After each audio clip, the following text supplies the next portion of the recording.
ব্রাহ্মণবাড়িয়ার বিজয়নগরে প্রায় ২ কোটি টাকার ভারতীয় শাড়ি ও লেহেঙ্গা আটক করেছে সরাইল ব্যাটালিয়ন। রবিবার ভোর ৫:৩০টার দিকে উপজেলার চান্দুরা এলাকায় গোপন সংবাদের ভিত্তিতে বিজিবি সদস্যরা এই অভিযান পরিচালনা করে। বিস্তারিত থাকছে শফিকুর রহমান শাহিনের প্রতিবেদনে। এ সময় একটি কাভার্ড ভ্যান তল্লাশি করে ব্যবহৃত কার্টুনের ভেতরে লুকানো অবস্থায় ভারতীয় ৪৪৯ পিস লেহেঙ্গা ও ১৪৭ পিস শাড়ি উদ্ধার করা হয়। তবে এই ঘটনায় কাউকে আটক করা সম্ভব হয়নি।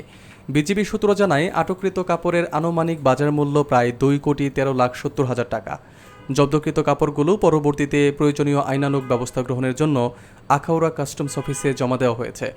সরাইল ব্যাটালিয়নের অধিনায়ক লেফটেন্যান্ট কর্নেল মোহাম্মদ আহসান মাহবুব চৌধুরী বলেন, সীমান্ত দিয়ে ভারতীয় চোরাচালানি পণ্য দেশের অভ্যন্তরে প্রবেশ রোধে বিজিবি সর্বদা তৎপর রয়েছে। চোরাচালান প্রতিরোধে এ ধরনের অভিযান অব্যাহত থাকবে। স্থানীয় ব্যবসায়ীরা জানান, ভারতীয় অবৈধ কাপড় ঢুকে পড়ায় স্থানীয় বাজারে ক্ষতিগ্রস্ত হচ্ছে। নিয়মিত এ ধরনের অভিযান হলে দেশীয় ব্যবসায়ীরা উপকৃত হবে।